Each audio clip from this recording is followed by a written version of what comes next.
Hello everyone, welcome to Sai commerce academy. My name is Ramakant. I hope कि आप सब अच्छे होंगे। तो फ्रेंड्स, यदि आप हमारे चैनल पर नए हैं और हमारा ये लेक्चर पहली बार देख रहे हैं तो फ्रेंड्स आप हमारे चैनल को सब्सक्राइब कर लीजिए और बेल आइकॉन को प्रेस कर लीजिए, जिससे कि हमारे आने वाले हर न्यू वीडियो का नोटिफिकेशन आपको सबसे पहले मिले। तो फ्रेंड्स, जैसा कि आपको पता है, हम डेली लाइव MCQ सॉल्व करवा रहे हैं। टीचिंग एप्टीट्यूड के हम 10 लेक्चर दे चुके हैं और कल हमारे रिसर्च एप्टीट्यूड के भी 10 लेक्चर कंप्लीट हो गए थे। आज हम कम्युनिकेशन के सीरीज स्टार्ट कर रहे हैं, जो कि हमारी यूनिट 4 है। ठीक है फ्रेंड, और यदि आप इनकी PDF लेना चाहते हैं तो आप हमारे टेलीग्राम ग्रुप में ज्वाइन हो सकते हैं। टेलीग्राम में सर्च करें साई कॉमर्स अकेडमी, आपको हमारा टेलीग्राम ग्रुप मिल जाएगा।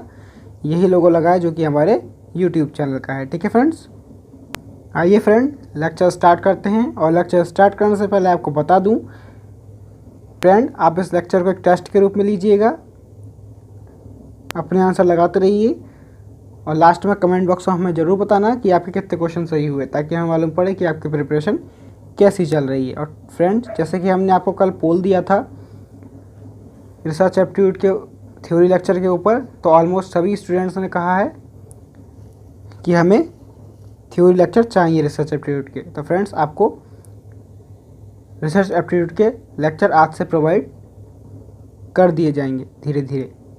ठीक है फ्रेंड, तो आइए लेक्चर स्टार्ट करते हैं without waste any time. Friend, first question आपकी स्क्रीन पर है। क्या है? Communication is the transfer and understanding of. ठीक है फ्रेंड, यानी कि कम्युनिकेशन ट्रांसफ़र और अंडरस्टैंडिंग की समझ है। फ्रेंड्स, इस क्वेश्चन को लगाने से पहले आपको पता होना चाहिए कि इसका मीनिंग क्या है। तो फ्रेंड्स, पहले आप अपने आंसर दे लीजिए, उसके बाद मैं आपको अपना आंसर देकर अच्छे से क्लियर करूंगा इसको। ठीक है फ्रेंड, ए दिया इन्होंने आइडियाज़ यानी विचार, बी दिया कंसेप्ट्स यानी कि अवधारणा, सी दिया मीनिंग यानी कि अर्थ, डी दिया वर्ड्स यानी कि शब्द। तो फ्रेंड, जल्दी जल्दी आंसर दीजिए। आई होप कि आपको इसका आंसर पता होगा।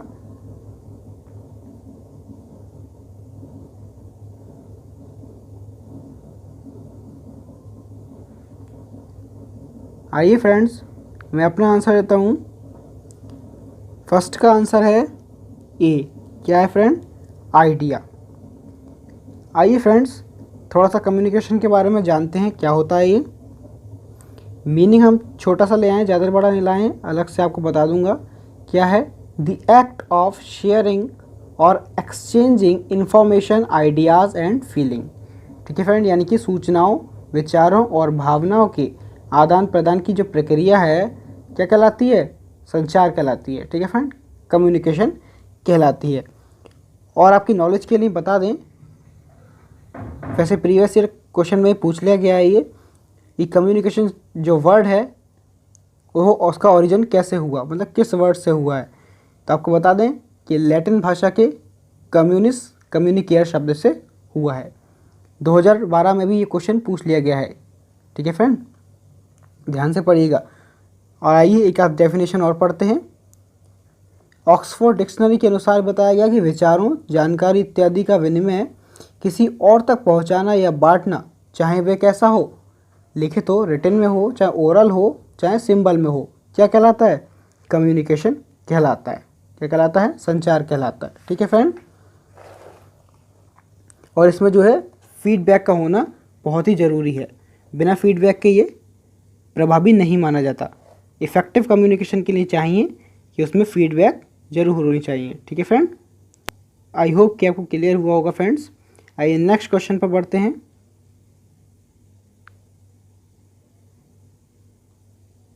सेकंड क्वेश्चन आपकी स्क्रीन पर है। क्या है? Which of the following statements is correct, यानी कि निम्नलिखित में से कौन सा कथन सही है। ध्यान से पढ़िएगा, थोड़ा सा कॉमन सेंस लगा के अपना आंसर दीजिएगा, फिर मैं आपको बताता हूँ। ए दिया है communicator should have fine sense, यानी कि कम्युनिकेटर जो है में ठीक इंद्रियां होनी चाहिए, उसके जो सेंस ऑर्गन है वो बिल्कुल फाइन होने चाहिए, एकदम ठीक होने चाहिए। बी है communicator should have tolerance power, यानी कि कम्युनिकेटर में सहन शक्ति होनी चाहिए। ठीक है फ्रेंड, सी है communicator should be soft spoken, यानी कि कम्युनिकेटर को मृदुभाषी होना चाहिए। डी दिया communicator should have good personality, यानी कि कम्युनिकेटर का जो व्यक्तित्व है, जो उसकी पर्सनैलिटी है, वो अच्छी होनी चाहिए। इसने क्या पूछा है, कौन सा कथन सही है, स्टेटमेंट कौन सी करेक्ट है, ये बताना है।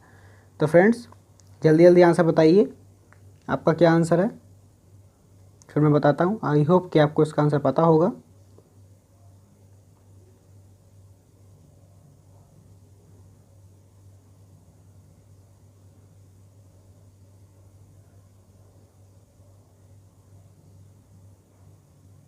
आइए फ्रेंड मैं अपना आंसर बताता हूँ।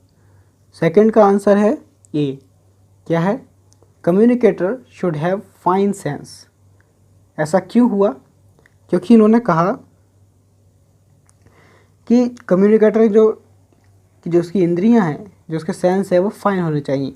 ऐसा इसलिए क्योंकि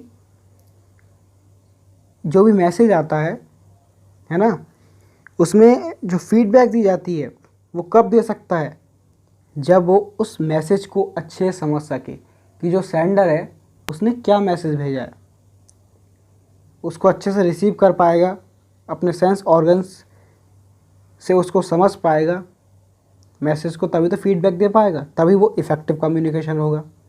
इसीलिए यहाँ पर यही ज़्यादा इंपॉर्टेंट है कि communicator should have fine senses, यानी कि कम्युनिकेटर में ठीक इंद्रियाँ होनी चाहिए। ठीक है फ्रेंड, आपको सभी सही लग रहे होंगे, बट यहाँ बिल्कुल अप्रोप्रिएट आंसर देना होता है, यही बच्चे मात खा जाते हैं, है ना फ्रेंड। आइए नेक्स्ट क्वेश्चन पढ़ते हैं। आई होप कि आपको क्लियर हुआ होगा। थर्ड क्वेश्चन आपके स्क्रीन पर है, interpersonal communication occurs only when. ठीक है फ्रेंड, क्या कहा गया, पारस्परिक संचार तभी होता है, इसको अंतर व्यक्तिगत संचार भी बोलते हैं। क्या बोलते हैं, अंतर व्यक्ति, इंटरपर्सनल कम्युनिकेशन। ए दिया इन्होंने, a person exchanges idea with another one as a unique individual, यानी कि एक व्यक्ति एक अन्य व्यक्ति, अद्वितीय व्यक्ति बोल सकते हैं, तो किसी दूसरे व्यक्ति के रूप में एक दूसरे के साथ विचार का आदान प्रदान करता है। बी दिया, a large number of people, ध्यान से पढ़िएगा, a large number of people are communicating with each other at the same time. कैसे पे, एट द सेम टाइम, यानी कि बड़ी संख्या में लोग एक ही समय पर एक दूसरे से संवाद कर रहे हैं। सी है, ओनली फ्रेंड्स आर टॉकिंग, केवल मित्र बात कर रहे हैं। और डी है, नन ऑफ द अबव, यानी कि उपरोक्त में से कोई नहीं। तो फ्रेंड्स जल्दी जल्दी अपने आंसर बताइए, फिर मैं आपको बताता हूँ कि इंटरपर्सनल कम्युनिकेशन क्या होता है और इसका आंसर क्या होने वाला है। आई होप कि आपको इसका आंसर पता हो।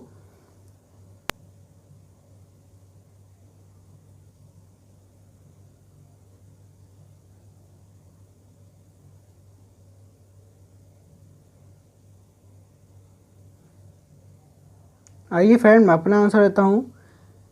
थर्ड का आंसर भी हो जाएगा ए। क्या है, a person exchange idea with another one as a unique individual. ऐसा क्यों, क्योंकि देखिए फ्रेंड, ये दिया है इंटरपर्सनल कम्युनिकेशन के बारे में कि interpersonal communication is the process by which people exchange information, feelings and meanings through verbal and non-verbal message.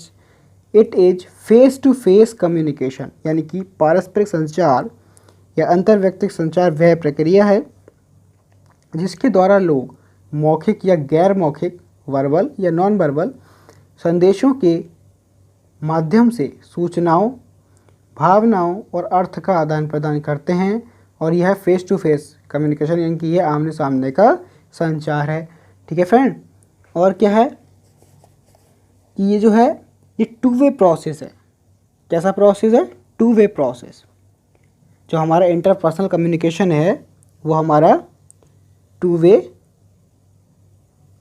Process है। कैसा प्रोसेस है, टू वे प्रोसेस है। और इसमें जो है फीडबैक का एक अपना ही इम्पोर्टेंस है। ठीक है फ्रेंड, बिना फीडबैक के नहीं हो सकता। अंतर्व्यक्तिक जो संचार में प्रतिपुष्टि यानी कि फीडबैक का महत्वपूर्ण स्थान है ना। इसी की बेस पर ही जो कम्युनिकेशन का प्रोसेस है वो आगे बढ़ता है। ठीक है फ्रेंड, आई होप कि आप समझ पा रहे होंगे। ठीक है, आइए अपने क्वेश्चन पर आते हैं। क्या था इसमें, बी क्यों नहीं हुआ, यहाँ पर हो रहा a large number of people are communicating with each other at the same time. यहाँ बड़ी संख्या के लोगों की बात हो गई कि एक बड़ी संख्या में लोग एक ही समय पर एक दूसरे से संवाद कर रहे हैं, ठीक है, ये इसलिए गलत हो गया। सी क्यों नहीं लगाया, ओनली फ्रेंड्स की बात करी गई, ओनली फ्रेंड्स आर टॉकिंग, केवल मित्र बात कर रहे हैं, है ना, और वो भी कई एक हो गए। नन ऑफ द अबव तो फिर ख़त्म हो गया। सीधे सीधे ए आंसर बन रहा था, a person exchange idea with another one as a unique individual. ठीक है फ्रेंड, आइए नेक्स्ट क्वेश्चन पढ़ते हैं। फोर्थ क्वेश्चन आपकी स्क्रीन पर है फ्रेंड। क्या है, in communication chatting in internet age, यानी कि संचार में इंटरनेट में चैटिंग है, क्या है, कौन सा कम्युनिकेशन होगा। ए है वर्बल कम्युनिकेशन, ध्यान से पढ़िएगा, मौखिक संचार है। बी है नॉन वर्बल कम्युनिकेशन, ये गैर मौखिक संचार है। सी है पैरेलल कम्युनिकेशन के समानांतर संचार है। और डी है ग्रेपवाइन कम्युनिकेशन, ठीक है फ्रेंड, यानी कि अंगूरी लता जो बोलते हैं हम वो संचार है। तो फ्रेंड्स बताइए क्या आंसर होगा। आई होप कि आपको इसका आंसर पता हो, फिर मैं बताऊंगा।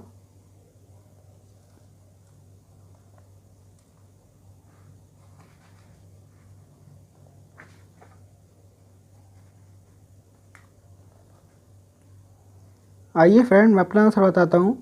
फोर्थ का आंसर है सी।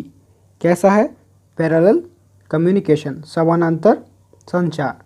आइए फ्रेंड्स इनको एक एक करके समझते हैं कि वर्बल कम्युनिकेशन क्या है ना, यानी कि जो मौखिक है, ठीक है फ्रेंड, इसको ऐसे ही बोल सकते हैं कि शाब्दिक का अर्थ है शब्दों का प्रयोग करना, ठीक है फ्रेंड। इस प्रकार के संवाद में सबसे बड़ा जोखिम क्या है कि किसी शब्द को, किसी वर्ड को स्वैच्छित अर्थ देने का होता है। फिर शब्दों का अर्थ देश और काल के अनुसार परिवर्तित भी हो सकता है ना। सामान्यतः शब्द ऐसी कोई घटना नहीं होते जिनका हर बार रिकॉर्ड रखा जाए। शाब्दिक संचार जो कि हमारा वर्बल कम्युनिकेशन है को पुनः दो प्रकार के संचार में वर्गीकृत किया जाता है। एक तो होता है हमारा ओरल कम्युनिकेशन, ठीक है, और एक होता है हमारा रिटन कम्युनिकेशन, ठीक है। अच्छा, नॉन वर्बल कम्युनिकेशन क्या है, और हाँ, जो हमारा वर्बल कम्युनिकेशन है उसमें संदेश जो होता है वो शाब्दिक रूप से प्रसारित होता है ना। इस संप्रेषण में सदैव भाषा का प्रयोग किया जाता है, ठीक है। ये बता दिया हमने आपको, ये ओरल और रिटन हो सकता है। अच्छा, नॉन वर्बल कम्युनिकेशन क्या है, इसमें जो है नॉन वर्बल कम्युनिकेशन में आइडियाज़ और फीलिंग्स को बिना किसी शब्दों के, है ना, व्यक्त किया जाता है। नॉन वर्बल कम्युनिकेशन में जैसे बॉडी लैंग्वेज, है ना, हाथ हिलाना, हाथों से संकेत करना, है ना, मुंह हिलाना, इधर उधर चलना, और हमारा आता है अपीयरेंस भी आता है, वेशभूषा हमारी, है ना, साथ में टच भी आता है, और प्रॉक्सिमिटी, है ना, इससे प्रॉक्सिमिटी मतलब निकटता, इससे सामने वाले व्यक्ति से हमारा संबंध प्रकट होता है, ठीक है फ्रेंड। ये आते हैं हमारे नॉन वर्बल कम्युनिकेशन में। अच्छा, पैरेलल कम्युनिकेशन क्या है, इसको हम समानांतर संचार भी बोलते हैं। इसमें क्या होता है, आपस में जो कम्युनिकेशन कर रहे हैं दोनों में इंटरेक्शन बना रहता है। जैसे कि हम अब यहाँ पर इंटरनेट में चैटिंग का वो था एग्जाम्पल, तो उसमें क्या है, अभी मैंने आपको कोई मैसेज किया, तुरंत आपने उसका मुझे मैसेज दे दिया, फीडबैक तुरंत के तुरंत भी मिल गया यहाँ पर, है ना। ये कैसा है, पैरेलल कम्युनिकेशन होता है। डी है ग्रेपवाइन कम्युनिकेशन। आपको जानकारी के लिए बता दें कि जो ग्रेपवाइन कम्युनिकेशन है वो एक इनफॉर्मल कम्युनिकेशन होता है। कैसा होता है, अनौपचारिक संचार होता है, ठीक है फ्रेंड। तो आपको समझ आई गया होगा, इसका आंसर हो जाएगा पैरेलल कम्युनिकेशन। इसमें हमें तुरंत फीडबैक भी मिल जाता है ना, और इन दोनों में इंटरेक्शन बना रहता है कम्युनिकेशन करने वालों में, ठीक है फ्रेंड। आइए नेक्स्ट क्वेश्चन में बढ़ते हैं। फिफ्थ क्वेश्चन आपकी स्क्रीन पर है।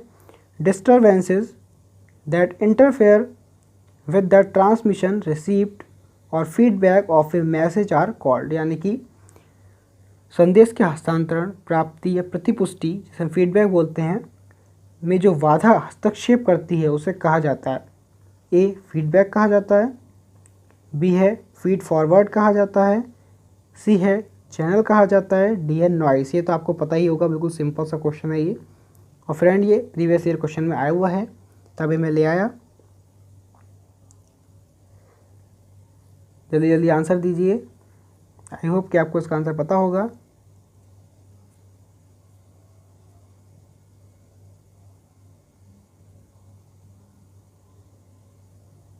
आइए फ्रेंड, मैं अपना आंसर देता हूँ। 5th का आंसर है डी। सीधा सीधा आपको ही पता होगा, नॉइस हो जाएगा। ठीक है फ्रेंड, इसने क्या कहा? जो डिस्टर्बेंस है ना, that interfere with the transmission receipt और feedback of a message are called, यानी कि संदेश के हस्तांतरण, प्राप्ति या प्रतिपुष्टि में जो बाधा हस्तक्षेप करती है उसे कहा जाता है नॉइस। ठीक है फ्रेंड, फीडबैक तो हो नहीं सकता है ना, फीड फॉरवर्ड भी नहीं हो, चैनल भी नहीं, सीधे सीधे हमारा शोर हो जाएगा, इनकी नॉइस। आई होप कि आपको क्लियर हुआ होगा। नेक्स्ट क्वेश्चन बढ़ते हैं फ्रेंड, इन क्वेश्चन को ध्यान से लगाइएगा। क्या है 6th question? Prasar Bharati was launched in the year. कौन सी ईयर में लॉन्च किया गया? अभी तो आप अपना आंसर दे दीजिए, फिर मैं आपको इसके बारे में अभी विस्तार से बताता हूँ। ए दिया 1995, बी है 1997, सी है 1999 और डी है 2001। तो फ्रेंड जल्दी जल्दी आंसर दीजिए। आई होप कि आपको आंसर पता होगा इसका।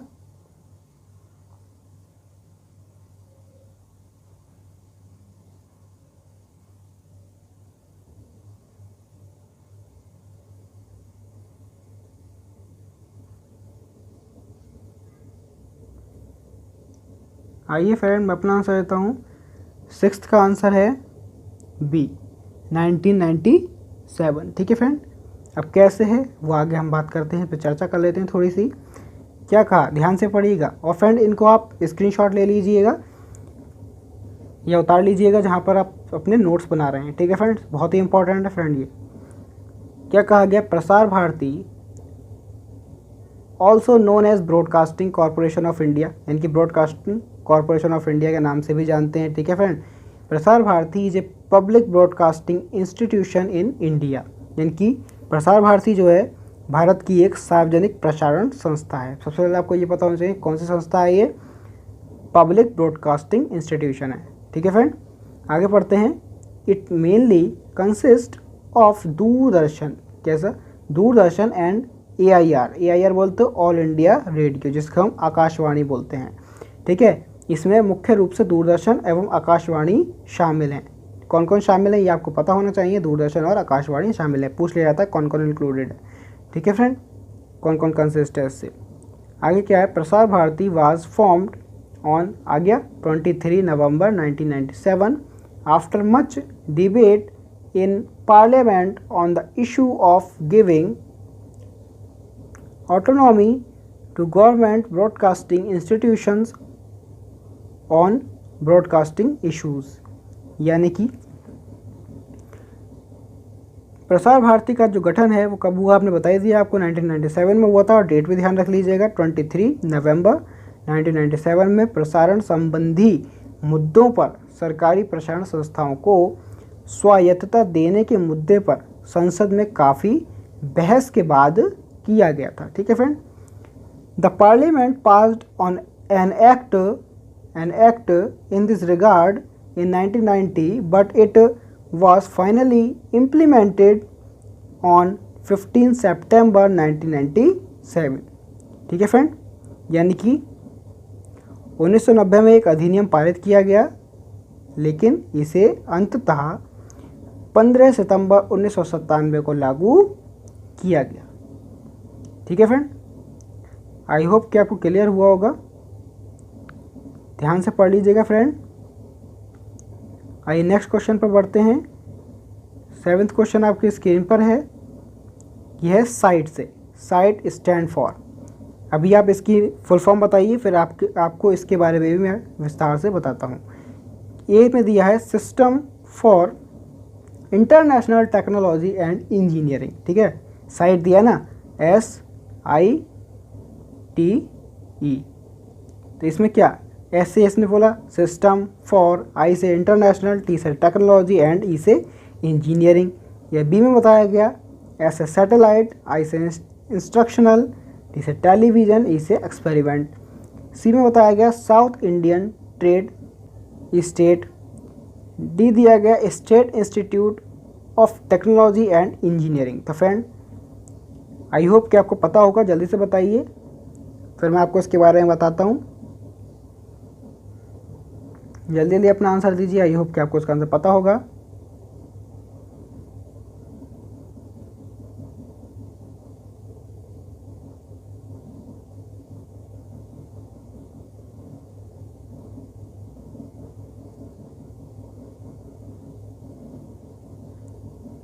आइए फ्रेंड मैं अपना आंसर बताता हूँ। 7th का आंसर है बी। क्या है? Satellite instructional television experiment. ठीक है, ध्यान रख लीजिएगा। एस से सैटेलाइट, आई से इंस्ट्रक्शनल, टी से टेलीविज़न, ई से एक्सपेरिमेंट। ठीक है फ्रेंड, आइए इसके बारे में जानते हैं। पहले फुल फॉर्म आपको पता चली गई इसकी। Satellite instructional television experiment was an experimental satellite communications project launched in India in 1975, है ना। यानी कि सैटेलाइट इंस्ट्रक्शन टेलीविज़न एक्सपेरिमेंट जो साइट है वो 1975 में भारत में शुरू की गई एक कैसी है? एक्सपेरिमेंटल सैटेलाइट, यानी कि प्रयोगात्मक उपग्रह संचार परियोजना थी, एक प्रोजेक्ट था। ठीक है फ्रेंड, और जिसे जॉइंटली मतलब किसने डिज़ाइन किया? नासा ने और इसरो ने। इसरो कौन है? हमारी इंडियन स्पेस रिसर्च ऑर्गेनाइजेशन, जो कि अपनी इंडिया की है, और नासा जो है अमेरिका की है। ठीक है फ्रेंड, जिसे नासा और भारतीय अंतरिक्ष अनुसंधान संगठन इसरो द्वारा संयुक्त रूप से जॉइंटली रूप से डिज़ाइन किया गया था।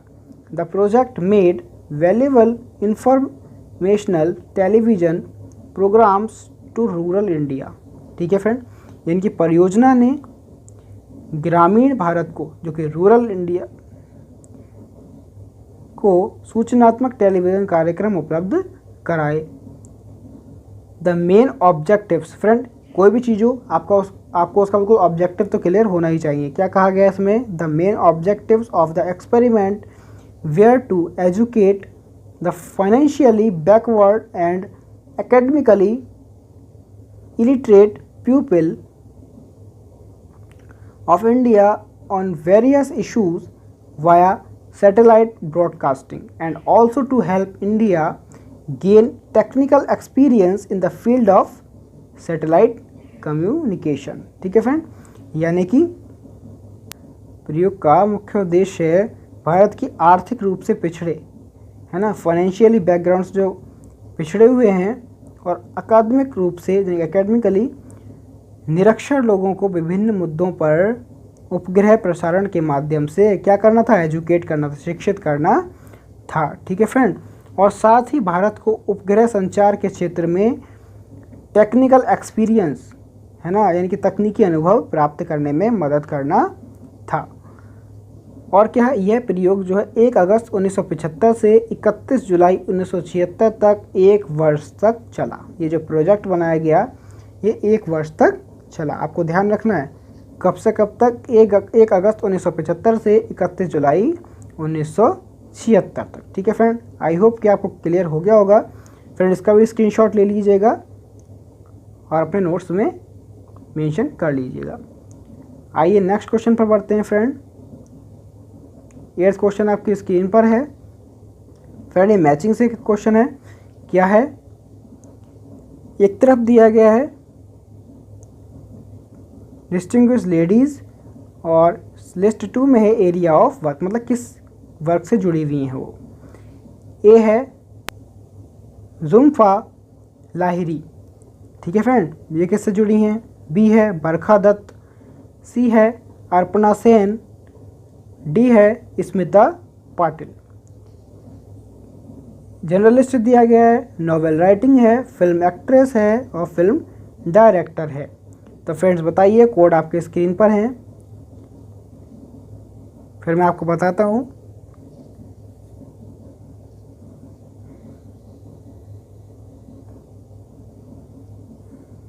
जल्दी से बताइएगा फ्रेंड,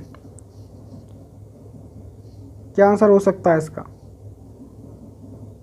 प्रीवियस ईयर क्वेश्चन है, मेरे ख्याल से ये 2004 में आया हुआ है।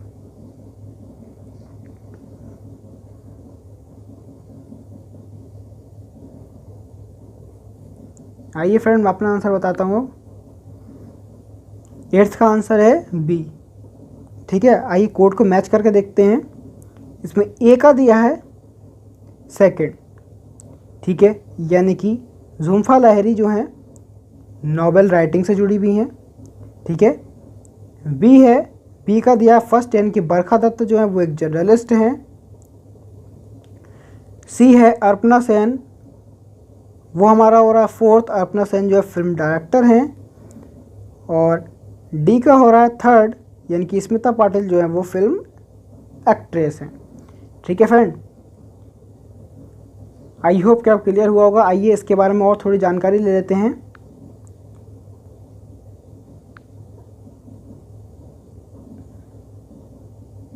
Neelanjana Sudeshna Jhumpa Lahiri is an American author, क्या हैं, एक अमेरिकी लेखिका हैं। Lahiri has been selected as the winner of the 29th PEN Malamud award for excellence in the short story, ठीक है फ्रेंड, विजेता के रूप में चुना गया था एक लघु कथा में उत्कृष्टता के लिए, ठीक है फ्रेंड। तो अभी हमने लगाया कि झुम्पा लाहिरी हैं वो क्या हैं, एक नोबेल राइटर हैं, ठीक है फ्रेंड। बरखा दत्त के बारे में बात करें तो Barkha Dutt is an Indian television journalist, ठीक है फ्रेंड, क्या हैं, बरखा दत्त एक भारतीय टेलीविज़न पत्रकार हैं, तभी हमने बरखा दत्त जी को जर्नलिस्ट से मैच किया, ठीक है friend. Arpana Sen is an Indian filmmaker, screenwriter and actress who is known for her work in Bengali cinema, यानी कि जो अर्पणा सेन है एक भारतीय फिल्म निर्माता, ठीक है फ्रेंड, पटकथा लेखक और एक अभिनेत्री हैं जो बंगाली सिनेमा में अपने काम के लिए जानी जाती हैं। और Smita Patil was an Indian actress of film, television and theatre, यानी कि स्मिता पाटिल जो है फिल्म, टेलीविज़न और थिएटर की एक भारतीय अभिनेत्री हैं, तो हमने फिल्म एक्ट्रेस से उन्हें मैच कर दिया था, ठीक है फ्रेंड। इनके बारे में ध्यान रख लीजिएगा, स्क्रीनशॉट ले लीजिएगा इनका। आइए नेक्स्ट क्वेश्चन पर बढ़ते हैं। 9th क्वेश्चन आपकी स्क्रीन पर है। Effective communication needs a supportive, यानी कि प्रभावी संचार के लिए एक सहायक की आवश्यकता होती है। क्या क्या दिया है, ए दिया इकोनॉमिक एनवायरनमेंट, यानी कि आर्थिक वातावरण। बी दिया पॉलिटिकल एनवायरनमेंट, यानी कि राजनीतिक वातावरण। सी दिया सोशल एनवायरनमेंट, यानी कि सामाजिक वातावरण। और डी है मल्टी कल्चरल एनवायरनमेंट, यानी कि बहुसांस्कृतिक वातावरण। तो फ्रेंड्स जल्दी जल्दी अपने आंसर दीजिए। आई होप कि आपको इसका आंसर पता होगा। फिर मैं बताता हूँ अपना आंसर। वैसे मैं आपको इफेक्टिव कम्युनिकेशन के बारे में बता चुका अभी शुरू में ही।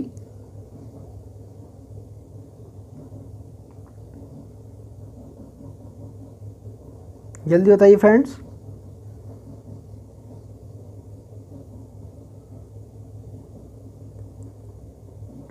आइए फ्रेंड्स मैं अपना आंसर देता हूँ।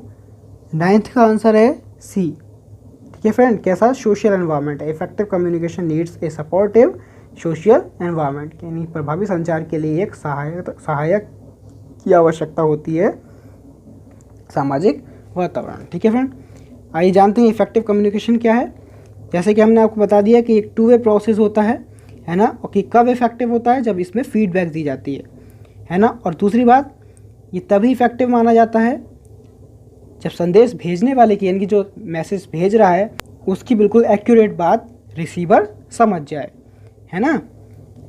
संदेश की प्रभावशीलता केवल इस बारे में नहीं है कि संदेश केवल व्यक्त किया गया है, बल्कि अधिक इस बात पर भी निर्भर करती है कि उसको प्रेषक द्वारा वांछित अर्थ में समझा जाता है या नहीं, ठीक है फ्रेंड। अब इसको जाना कैसे जाए, वो हम इसको फीडबैक से ही जान सकते हैं, ठीक है फ्रेंड। ये फीडबैक जो है इसका एक मोस्ट इम्पॉर्टेंट कंपोनेंट होता है, जिसके जरिए हम जान सकते हैं कि कम्युनिकेशन इफेक्टिव है या नहीं है, ठीक है फ्रेंड। आई होप कि आपको क्लियर हुआ होगा। आइए नेक्स्ट क्वेश्चन में पढ़ते हैं। 10th क्वेश्चन आपकी स्क्रीन पर है, आज का last question. The term TRP, ध्यान से पढ़िएगा, TRP is associated with TV shows stand for, यानी कि TRP शब्द टीवी शो के लिए जुड़ा है। ए है, इसकी फुल फॉर्म बतानी है, टोटल रेटिंग पॉइंट, यानी कि कुल रेटिंग अंक है। बी है टाइम रेटिंग पॉइंट यानी कि समय रेटिंग अंक, सी है थीमेटिक रेटिंग पॉइंट यानी कि विषयगत रेटिंग अंक, डी है टेलीविज़न रेटिंग पॉइंट। ठीक है फ्रेंड, तो बताइए जल्दी जल्दी अपना आंसर दीजिए। आई होप कि आपको इसका आंसर पता होगा। फिर मैं अपना आंसर बताता हूँ, उसके बारे में बताता हूँ क्या है ये टीआरपी।